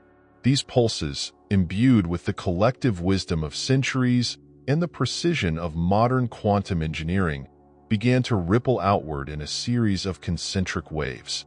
As the signals traversed the city, the nodes responded in kind, each device glowing more steadily, its erratic pulses gradually synchronizing with the engineered rhythm. Across London, from the quiet stone arches of St. Paul's to the bustling thoroughfares of Fleet Street, the subtle adjustments were felt like a gentle caress, a reassurance that the flow of time was not a chaotic torrent, but a finely tuned symphony of interwoven moments. Holmes, observing the changes with a deep, unspoken satisfaction, recognized that their intervention had unlocked a profound truth, that time itself was an active participant in the cosmic order, capable of self-correction and adaptation when nudged by minds both rational and visionary. In the silent communion of that transformative night, the boundaries between past and future seemed to blur into a single, harmonious continuum. The chrono engine, its brass gears and digital circuits now resonating in unified accord, stood as a beacon of hope and a monument to the unyielding spirit of inquiry. The detective and the modern scholars, each returning to their respective roles in the ongoing dance of time, felt an unspoken kinship, a shared understanding that their efforts were but a single verse in the endless epic of human discovery. And so, as the gentle pulses of the recalibrated chrono engine continued to echo through the hidden nodes of London, the city itself transformed into a living laboratory, a vast, interconnected network where the past and future coexisted in delicate equilibrium. Every cobblestone, every shadow, every glimmer of gaslight bore silent witness to the eternal interplay of logic and enigma, a timeless ballet choreographed by the forces of nature and the indomitable will of those who dared to unlock its secrets. In the lingering hours before dawn, when the world held its breath in anticipation of a new day, Sherlock Holmes, ever the vigilant guardian of truth, and his unlikely allies stood as stewards of a legacy that transcended the ordinary. Their silent collaboration had not only stabilized a fracturing timeline, but had also illuminated the hidden harmonies that underpinned the very fabric of existence. In that profound silence, as the first pale rays of morning began to dispel the night's shadows, an unspoken promise took root, that the pursuit of knowledge, guided by both reason and a touch of wondrous madness, would forever chart the course of human progress. Thus, in the seamless melding of antique ingenuity and modern precision, of logic and the sublime mystery of time, a new chapter in the eternal odyssey of discovery unfurled. The chrono engine's gentle hum, the soft glow of the nodes scattered across the city, and the quiet determination of those who sought to unravel the enigmas of existence merged into a singular, timeless vision. A vision that echoed in every measured beat of the cosmic clock, resonating as an everlasting tribute to the undying spirit of inquiry. In the delicate, early light of a London morning, the city appeared to hold its breath. Fog still clung to the cobblestone lanes and gaslit alleyways, as though reluctant to abandon the mysteries of the night. The chrono engine, its brass gears and digital circuits pulsing in a measured cadence, continued to hum softly in the clandestine laboratory hidden in an unassuming building off Regent Street. Its rhythmic vibration had become a heartbeat for the team, a subtle assurance that the balance of time, though perturbed, was not irreparably broken. Yet the events of the previous night had left more than a fleeting disturbance. They had ignited a cascade of residual echoes that now resonated through the city's hidden nodes. Sherlock Holmes, in his modest Baker Street study, pored over a collection of sketches and symbols. The faint inscriptions that adorned the mysterious devices scattered throughout London had begun to coalesce in his mind as fragments of a larger, cosmic design. The detective's keen gaze drifted from one etched curve to another, each line hinting at the interplay between antique alchemy and modern mathematics. His intuition told him that these devices were not mere byproducts of the chrono engine's activation, but intentional markers, carefully positioned to monitor the delicate interplay between past and future. He sensed that they formed part of an intricate lattice, a self-regulating network that, if left unattended, might either preserve or unravel the natural progression of time. Simultaneously, in the laboratory, Professor Alastair Montgomery, Dr. Evelyn Pierce, and Isaac Blackwell refined their instruments with tireless precision. Their recent experiments, designed to interface with the nodes detected across London, involved a subtle integration of modern microprocessors with analog gauges reminiscent of 19th-century chronometers. The team's work was an exercise in delicate calibration. Each adjustment was measured in fractions of a second. Each pulse of the chrono engine was matched against the ancient rhythms hidden in the fabric of the city. They had discovered that the temporal anomalies radiated in a complex pattern, almost musical in their cadence, echoing from places as venerable as St. Paul's Cathedral and as transient as the reflections in the Thames. The modern sensors they had assembled produced spectral maps that revealed ephemeral patterns, as if the very soul of London were orchestrating a silent symphony. That evening, when dusk spread a violet haze over the skyline and the city's ancient spires emerged like sentinels against the twilight, Holmes set out on a solitary journey. Disguised in the attire of a learned gentleman, he retraced the pathways where the nodes had been observed. His footsteps were soft on rain-wetted pavement, and his mind was alive with both deduction and wonder. In a narrow courtyard behind St. Paul's, he discovered a small device affixed inconspicuously to a weathered stone wall. The object, a curious amalgam of interlocking brass gears and minuscule, softly glowing diodes, pulsed with a rhythm that mirrored the steady beat of the chrono engine far to the north. Holmes's hand, steady despite the chill in the air, brushed away a fine patina of dust to reveal intricate inscriptions. The symbols, an elegant script combining archaic alchemical motifs with modern numerical codes, resonated in his mind as a silent challenge to decode their hidden meaning. As the detective carefully documented his findings in a leather-bound notebook, across town the time travelers initiated a new phase in their project. In the laboratory, their instruments began to register a series of rhythmic oscillations, tiny fluctuations in the temporal field that seemed to emanate from a singular source. Isaac Blackwell's careful analysis revealed that these pulses were not random disturbances but deliberate signals being transmitted through the network of nodes. Professor Montgomery theorized that the very act of traveling through time might have triggered an ancient safeguard, a mechanism set in motion by forces older than humanity, yet activated by the modern act of temporal displacement. Dr. Pierce, her mind as sharp as the edge of a finely honed scalpel, surmised that the continuum was self-aware in a manner of speaking, responding to any perturbation with an automatic recalibration designed to restore equilibrium. Over the next few days, the collaboration between Holmes and the time travelers deepened. Although separated by eras and methodologies, they communicated through a series of carefully encoded messages exchanged via discrete channels, notes left in hidden compartments, subtle signals transmitted through the chrono engine's auxiliary interface, and even impressions left on the damp walls of London's ancient backstreets. Their mutual respect for reason and the relentless pursuit of truth forged an unspoken alliance that transcended time itself. Holmes's analytical prowess, honed through years of unraveling seemingly impenetrable mysteries, complemented the scientific acumen of Montgomery's team. Together, they began to map the network of nodes across the city, charting the flow of temporal energy like cartographers of an unseen world.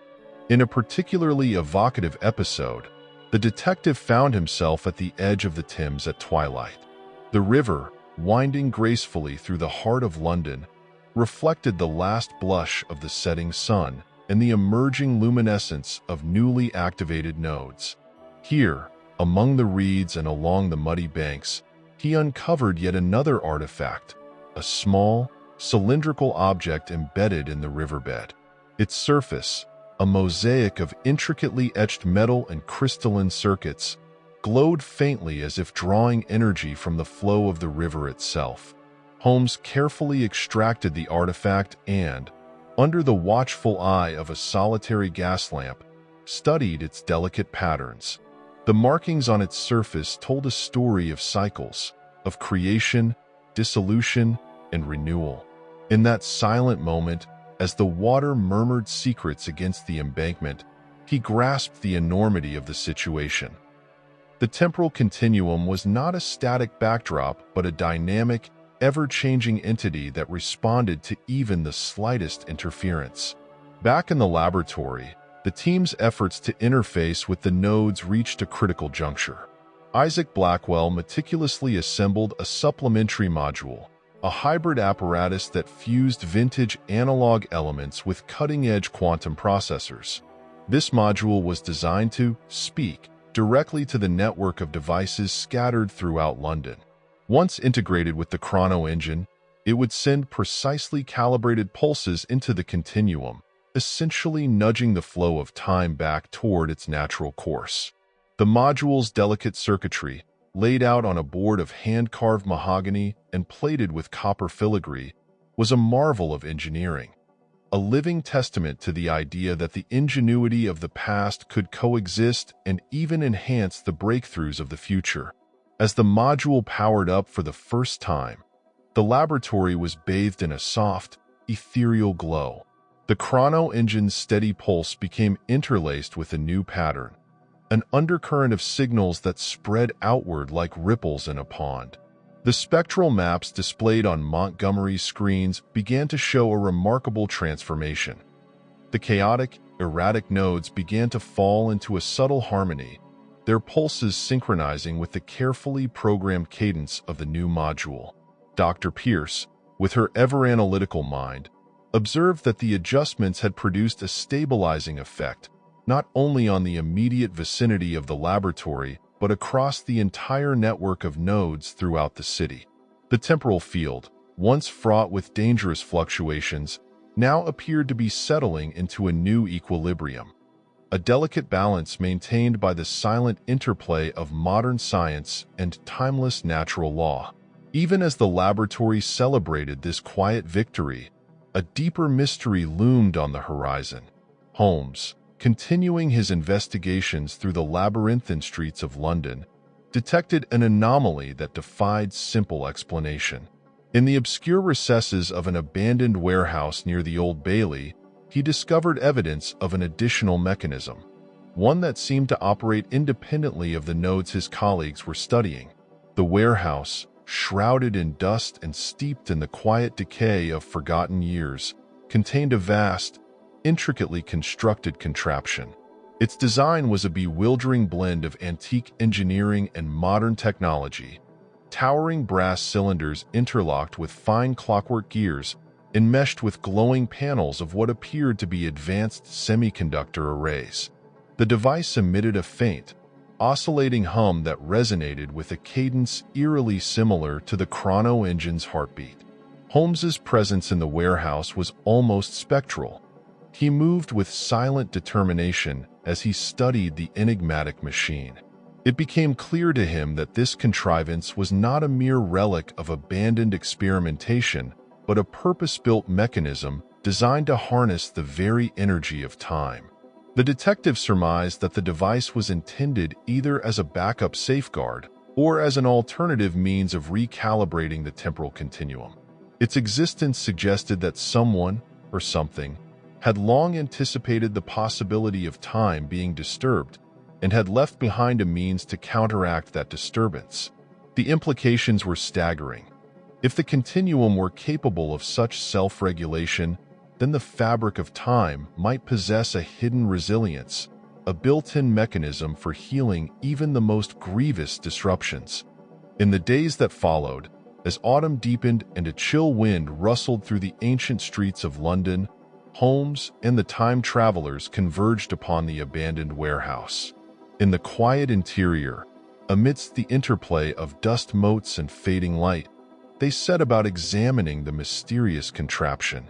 The device, with its delicate interplay of brass, gears, and futuristic circuitry, was studied with a reverence bordering on the mystical. Every component was scrutinized. The engraved inscriptions on the brass panels, the precisely arranged gears that meshed as though guided by an unseen hand, and the softly pulsating digital indicators that blinked in an orderly sequence. It was as if the machine were alive, a silent sentinel that guarded the integrity of time. Professor Montgomery's scholarly expertise revealed that the contraption functioned as a temporal stabilizer of sorts, a mechanism designed to absorb the erratic energies unleashed by the chrono engine and disperse them in measured waves. Dr. Pierce's careful measurements confirmed that the device could modulate the flow of temporal energy, smoothing out spikes and troughs that might otherwise ripple outward into catastrophic distortions. Isaac Blackwell, with his exceptional mechanical acumen, deduced that the device's hybrid design was intended to bridge the gap between the mechanical logic of the Victorian era and the digital precision of modern physics. Its construction was a marvel of synthesis, an embodiment of the idea that progress could be achieved by honoring and integrating the innovations of the past. In a silent consensus forged by mutual understanding and a shared sense of urgency, the team decided that the contraption needed to be activated. The stakes were high. If the device could be harnessed, it might not only stabilize the continuum but also unlock deeper insights into the nature of time itself. Holmes, his eyes reflecting the steely determination of a man who had seen the underbelly of human folly and brilliance in equal measure, examined the control panel. The panel was a masterpiece of design. A seamless integration of tactile levers, engraved dials, and luminous, modern displays that blinked in rhythmic patterns. With measured care, he manipulated the controls, each movement resonating with the gravity of the moment. As the final adjustment was made, the contraption shuddered to life. A resonant hum filled the warehouse, deep and sonorous, as if the very air were vibrating with the collective memory of countless ages. The intricate gears turned in synchrony with the advanced circuitry, and the device began to emit a series of precise pulses, each one a deliberate beat in a grand cosmic rhythm. Outside, across the city, the network of nodes responded to the activation. The spectral maps displayed by the chrono engine's sensors transformed, the chaotic patterns now evolving into a coherent lattice that spanned the urban landscape. London itself seemed to pulse with a renewed vibrancy, its ancient stones and modern structures unified by the silent cadence of time's gentle heartbeat. For several long, tension-filled hours, the team and the great detective observed the interplay between the contraption and the chrono engine. The synchronized pulses radiated outward from the warehouse, merging with the signals from the nodes scattered throughout the city. In the laboratory, the data indicated that the combined effect was to dissipate the residual anomalies that had threatened to fracture the temporal continuum. Holmes, with a quiet satisfaction that came from witnessing the harmonious convergence of logic and wonder, acknowledged that they had taken a critical step toward preserving the integrity of time. The contraption, now functioning as an autonomous stabilizer, had become an essential component of a broader, self-correcting network that spanned not only London but perhaps the very fabric of existence. Yet even amid this cautious optimism, a lingering question remained. The activation of the contraption had, in effect, altered the dynamic equilibrium of the temporal field.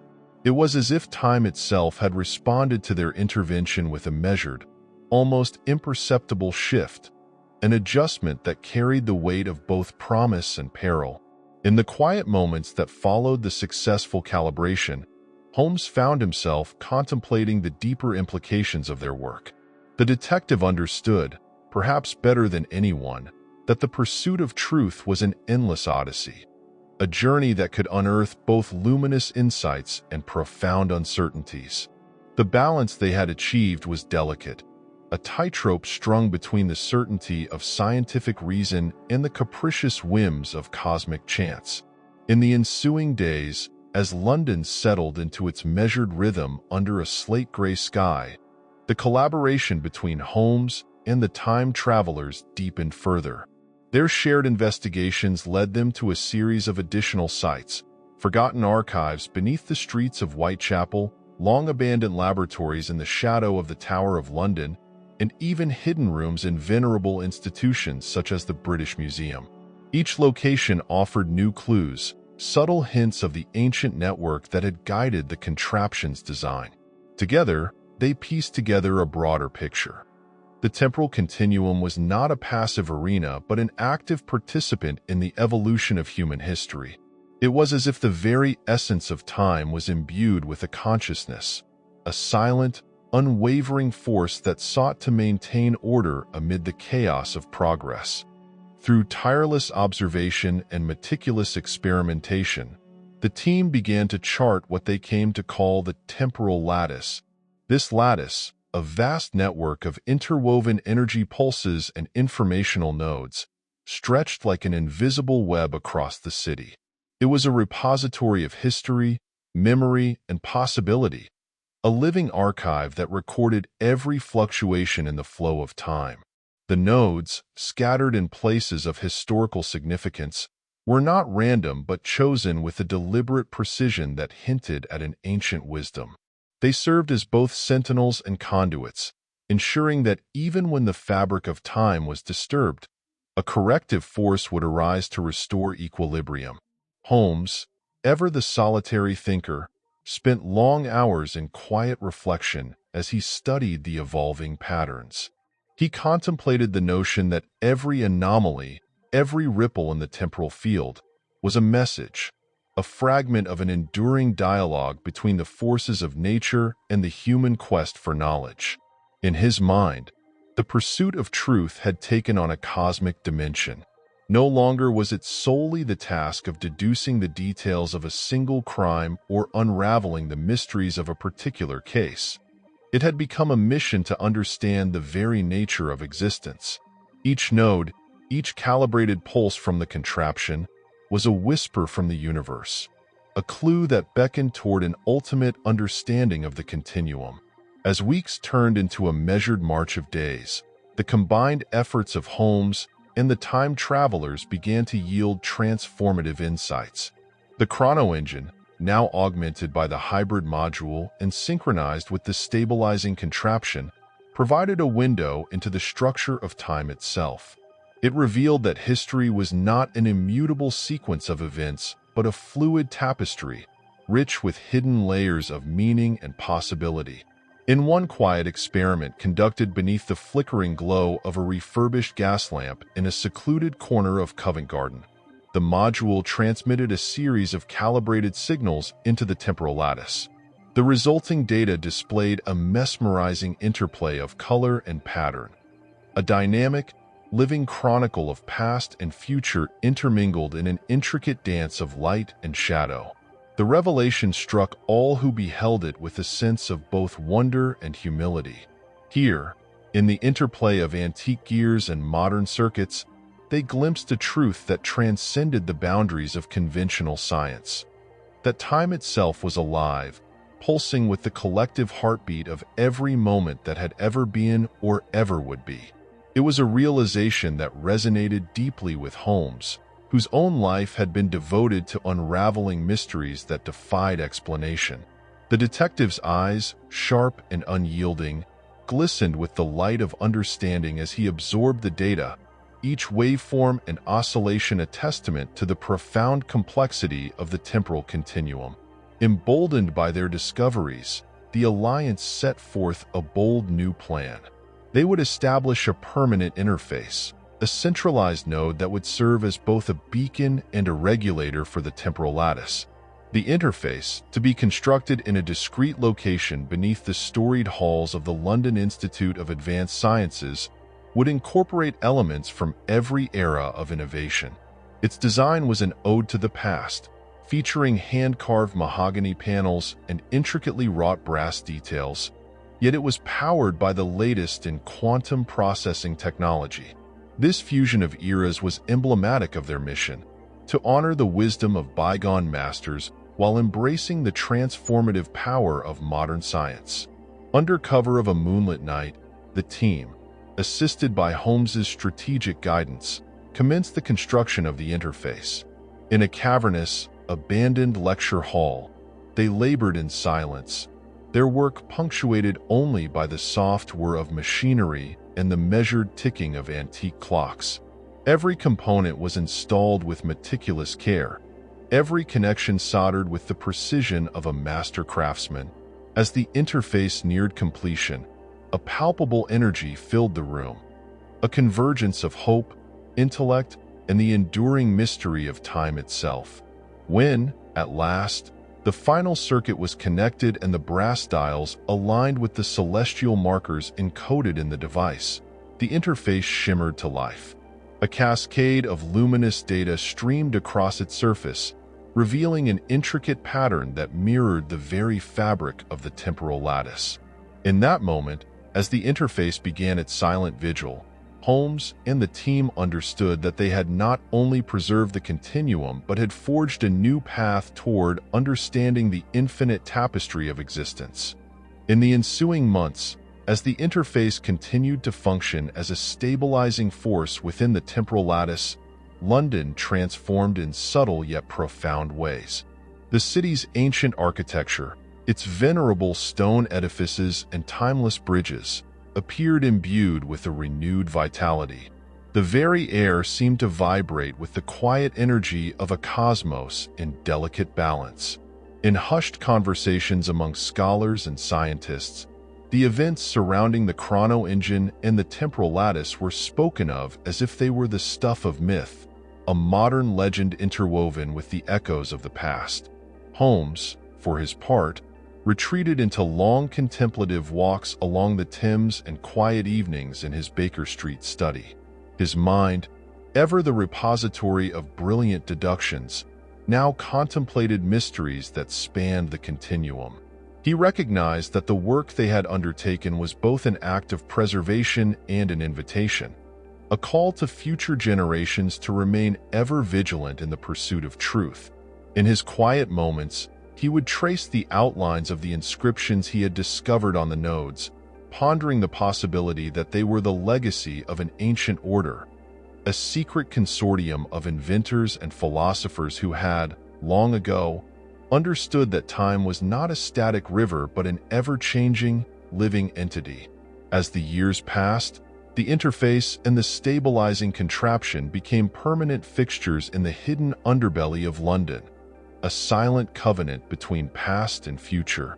The network they had established served as both a guardian and a guide, ensuring that even in the face of inevitable human ambition and folly, the delicate balance of time would be preserved. Holmes's own methods, refined by his encounters with the temporal lattice, evolved into a philosophy of understanding that embraced both the certainties of logic and the ineffable wonders of the unknown. In quiet moments beneath a star-studded sky, when the interface's soft glow illuminated the subterranean corridors of the Institute, the detective would reflect on the extraordinary journey that had led him to this point. The delicate interplay of antique ingenuity and modern precision, of logic entwined with the sublime mystery of time, had forever altered his view of the world. He had come to see that every moment, every fleeting second, was a gift, a puzzle piece in a grand, cosmic mosaic that defied conventional explanation. And in that understanding lay the ultimate truth, that the pursuit of knowledge, however fraught with uncertainty, was the noblest of endeavors, a timeless adventure that united the hearts and minds of all who dared to seek the light in the midst of darkness. Thus, as the interface continued its quiet vigil over the temporal lattice and London itself thrummed with the unspoken energy of a universe in delicate balance, Holmes and the time travelers embraced the profound responsibility of being custodians of time. Their journey, marked by silent collaboration, the convergence of disparate eras, and the relentless pursuit of truth, had not ended with any single revelation but had blossomed into an eternal odyssey. It was an odyssey that transcended the boundaries of human understanding, a perpetual dialogue between logic and madness, between the remembered past and the unwritten future. In that seamless continuum, where every pulse of the chrono engine resonated like the beat of an eternal heart, and every subtle fluctuation in the temporal lattice whispered secrets of ancient wisdom, the legacy of inquiry endured. The quiet determination of a detective, the relentless curiosity of modern scholars, and the timeless ingenuity of innovators long past converged to form a single, luminous vision. It was a vision in which the pursuit of truth, guided by the light of reason and the transformative power of creativity, would forever chart the course of human progress.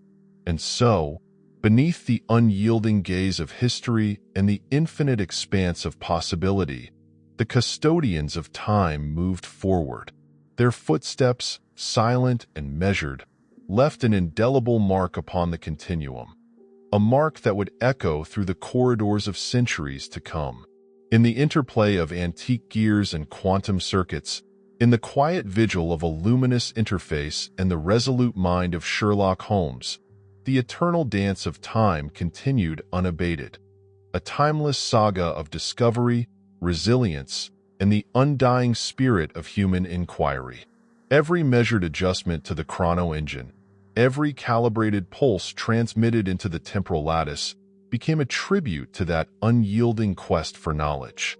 It was a tribute not only to the legends of the past, but also to the promise of a future yet to be written. A future where the boundaries between the known and the unknown dissolved into an endless horizon of wonder.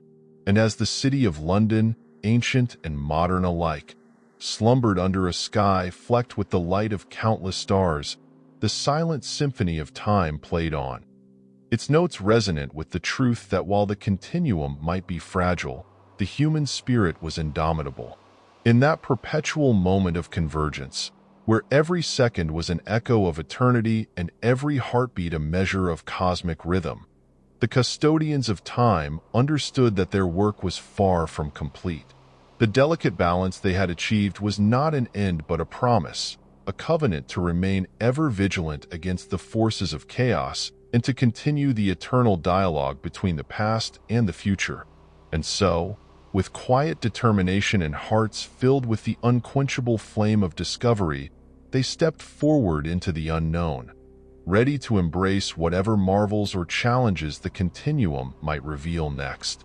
Thus continued the odyssey of logic, wonder, and sublime madness, a journey that would persist as long as there were those brave enough to question, to explore, and to seek the luminous truth hidden in the silent currents of time.